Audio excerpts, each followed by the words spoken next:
ಶಿವಮೊಗ್ಗದಲ್ಲಿ 2 ವರ್ಷಗಳ ನಂತರ ಅದ್ದೂರಿಯಾಗಿ ಮಾರಿ ಹಬ್ಬವನ್ನ ಅತ್ಯಂತ ಅದ್ದೂರಿಯಾಗಿ ಉತ್ಸವನ ಆಚರಣೆಯನ್ನ ಮಾಡ್ತಾ ಇದ್ದಾರೆ. ಇವತ್ತು ರಾತ್ರಿಯಿಂದನೇ ಎಲ್ಲ ರೀತಿಯಂತ ದೇವತಾ ಕಾರ್ಯಕ್ರಮಗಳು ಶುರುವಾಗ್ತಾ ಇದೆ.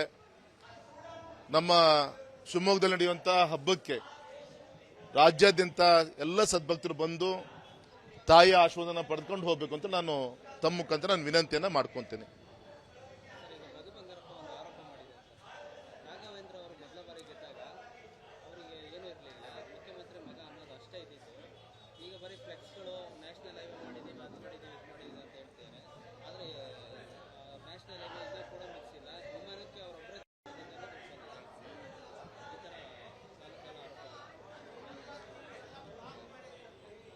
ಎಲ್ಲ ಚುನಾವಣೆಯಲ್ಲೂ ಕೂಡ ಆ ಚುನಾವಣೆಗಳಲ್ಲಿ ರಾಘವೇಂದ್ರ ಅವರು ಮಾಡಿದಂತಹ ಅಭಿವೃದ್ಧಿ ಕೆಲಸಕ್ಕೆ ಮತದಾರರು ಉತ್ತರ ಕೊಟ್ಕೊಂತ ಬಂದಿದ್ದಾರೆ.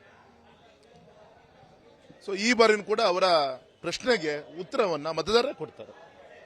ನಾವು ಪ್ರಜಾಪ್ರಭುತ್ವ ವ್ಯವಸ್ಥೆಯಲ್ಲಿ ವಿಶ್ವಾಸ ಇಟ್ಟಂತವ್ರು ನಾವು ಒಳ್ಳೆ ಕೆಲಸ ಮಾಡಿದ್ರೆ ಆಶೀರ್ವಾದ ಮಾಡ್ತಾರೆ, ತಪ್ಪು ಮಾಡಿದ್ರೆ ಮೂಲೆಯಲ್ಲಿಡ್ತಾರೆ. ಅದು ಇವತ್ತಿನ ಪ್ರಜಾಪ್ರಭುತ್ವ ವ್ಯವಸ್ಥೆಗಿರಂತ ಒಂದು ಶಕ್ತಿ. ಬಿ ಆರ್ ಅಂಬೇಡ್ಕರ್ ಅವರು ಕೊಟ್ಟಂತ ಒಂದು ಸಂವಿಧಾನ, ಒಂದು ಮತ ಗ್ರಾಮ ಪಂಚಾಯತಿ ಸದಸ್ಯನೂ ಕೂಡ ಮಾಡುತ್ತೆ, ರಾಷ್ಟ್ರಪತಿನೂ ಕೂಡ ಮಾಡುತ್ತೆ. ಹಾಗಾಗಿ ಈ ಸಂದರ್ಭದಲ್ಲಿ ವಿಶ್ವಾಸ ಇಟ್ಟಿರೋದು ಈ ಒಂದು ವ್ಯವಸ್ಥೆಯಲ್ಲಿ ಮಾತ್ರ. ಈ ವ್ಯವಸ್ಥೆ ಚೌಕಟ್ಟಲ್ಲಿ ಈಗಾಗಲೇ 4 ಚುನಾವಣೆಯನ್ನ ಎದುರಿಸಿದ್ವಿ, ಜನ ಉತ್ತರ ಕೊಟ್ಟಿದ್ದಾರೆ. ಸೊ ಬರುವಂತ ದಿನದಲ್ಲೂ ಕೂಡ ಅವರೆಲ್ಲ ಪ್ರಶ್ನೆಗಳಿಗೆ ಬರುವಂತ ಚುನಾವಣೆ ಉತ್ತರವನ್ನು ಕೊಡ್ತಾರೆ. ನನಗೂ ಕೂಡ ಅವ್ರ ಭಾಷೆಯಲ್ಲಿ ಮಾತಾಡ್ಲಿಕ್ಕೆ ಬರುತ್ತೆ, ಅವಶ್ಯಕತೆ ಇಲ್ಲ ಅಂತ ಅನ್ಸುತ್ತೆ ನನಗೆ. ಅಯ್ಯೋ ಅಂತ ಅನ್ಸುತ್ತೆ, ಅವಶ್ಯಕತೆ ಇಲ್ಲ ನನಗೆ. ಕೂಲ್ ಆಗಿ ಇದೊಂದು ತಿಂಗಳು ಚುನಾವಣೆ ಎದುರಿಸ್ತೀವಿ, ಚುನಾವಣೆ ಫಲಿತಾಂಶದ ಮುಖಾಂತರ ಉತ್ತರವನ್ನು ಕೊಡ್ತೀವಿ. ಸಹಜ, ಯಾರೇ ಚುನಾವಣೆ ಸ್ಪರ್ಧೆ ಮಾಡಿದ್ರು ಕೂಡ ಗೆಲ್ಲಬೇಕು ಅಂತ ನಿಲ್ಲದು. ನಾವಾದರೂ ಅಷ್ಟೇ, ಅವರಾದರೂ ಅಷ್ಟೇ. ನಮಗೆ ವಿಶ್ವಾಸ ಇದೆ. ಗೌರವಿತ ಮೋದಿಜಿಯವರ ಗ್ಯಾರಂಟಿ, ಮೋದಿಜಿಯವರ ಗ್ಯಾರಂಟಿ ಅಂದ್ರೆ ಇವ್ರ ಭಾಗ್ಯಗಳ ಗ್ಯಾರಂಟಿ ಅಲ್ಲ. ಮೋದಿಜಿಯವರ ಬಗ್ಗೆ ಗ್ಯಾರಂಟಿ ಅಂದ್ರೆ ಅವ್ರ ಬಗ್ಗೆ ಇಟ್ಟಂತ ಒಂದು ವಿಶ್ವಾಸ.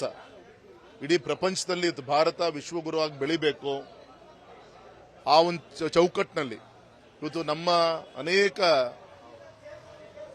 ನಮ್ಮ ಪಕ್ಷದ ಮ್ಯಾನಿಫೆಸ್ಟೋಗಳಲ್ಲಿ ಪ್ರತಿ ವರ್ಷ ನಾವು ಹೇಳ್ತಾ ಇದ್ವಿ, ರಾಮ ಮಂದಿರ ನಿರ್ಮಾಣ ಮಾಡಬೇಕು, ಆರ್ಟಿಕಲ್ 370 ವಾಪಸ್ ತೆಗೆದುಕೊಳ್ಬೇಕು, ಕಾಮನ್ ಸಿವಿಲ್ ಕೋಡ್ ಜಾರಿಗೆ ತರಬೇಕು. ಇದೆಲ್ಲದೂ ಕೂಡ ಹಂತ ಹಂತವಾಗಿ ಎಲ್ಲದೂ ಕೂಡ ತರುವಂತ ಪ್ರಯತ್ನ ಮಾಡಿದ್ದೀವಿ. ಇವತ್ತು ಅಂತಾರಾಷ್ಟ್ರೀಯ ಮಟ್ಟದಲ್ಲಿ ಭಾರತೀಯರ ಬಗ್ಗೆ ಆದಂತಹ ಗೌರವ ಇರಬಹುದು, ಭಾರತದ ಬಗ್ಗೆ ಆದಂತಹ ಗೌರವ ಇರಬಹುದು, ಇವತ್ತು ಟೆರರಿಸ್ಟ್ ಆಕ್ಟಿವಿಟೀಸ್ ಕಮ್ಮಿ ಆಗದಂತ ಇರಬಹುದು, ದೇಶದ ಸದೃಢತೆ ಇರಬಹುದು. ಇದು ಮೋದಿ ಗ್ಯಾರಂಟಿ. ಅದ್ರ ಬಗ್ಗೆ ನಾವು ಮಾತಾಡ್ತೀವಿ ಹೊರತು ಇವರಂಗೆ 4 kg 5 kg ಇದ್ರ ಬಗ್ಗೆ ನಾವು ಮಾತಾಡುವಂತ ಕೆಲಸವನ್ನು ನಾನು ಮಾಡ್ತಿಲ್ಲ.